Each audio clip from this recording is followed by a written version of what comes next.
স্পষ্ট ভাষায় বলতে চাই, বাংলার জমিন থেকে যদি যে পর্যন্ত নাস্তিক মোরতাদদেরকে না তাড়ানো হবে, ততদিন পর্যন্ত বাংলার জমিনে শান্তি আসবে না। হে দুনিয়ার মুমিন মুসলমান, আর বসে থাকলে চলবে না। ইমানি জজবায় উজ্জীবিত হতে হবে, ইমানি চেতনাকে ধারণা করতে হবে।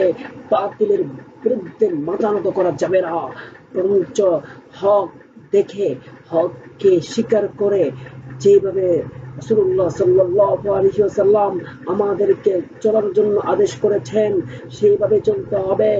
দেখবেন দুনিয়ার পিছনে আপনাকে ঘুরতে হবে না, বরং আপনার পিছনে দুনিয়া ঘুরবে।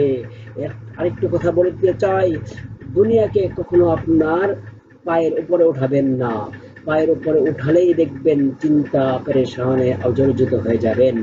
তাই আমি আপনাদেরকে বলে দিতে চাই, দুনিয়াকে সর্বদা পায়ের নিচে রাখবেন, দেখবেন শান্তিতে থাকবেন।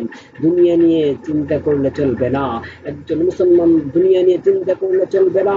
মুসলমান তো চিন্তা করবে আখিরাত নিয়ে, মুসলমান তো চিন্তা করবে কিয়ামত নিয়ে, মুসলমান তো চিন্তা করবে কিভাবে কবরের জগৎ শান্তিতে থাকা যায়, কিভাবে কাল কিয়ামতের ময়দানে আল্লাহ রাব্বুল আলামিনকে যেন আমরা বলতে পারি, ইয়া রাব্বুল আলামিন, আমরা যতটুকু সাধ্য পেরেছি, ততটুকু চেষ্টা করা দরকার, ততটুকু করতে পারিনি, ঠিক আছে, তবে চেষ্টা করেছিলাম যাতে করে তোমার ইবাদত বন্দেগী করতে পারি, যাতে করে তোমাকে সন্তুষ্টি অর্জন করতে পারি, যাতে করে তোমার নৈকট্য লাভ করতে পারি, ততটুকু চেষ্টা করেছিলাম।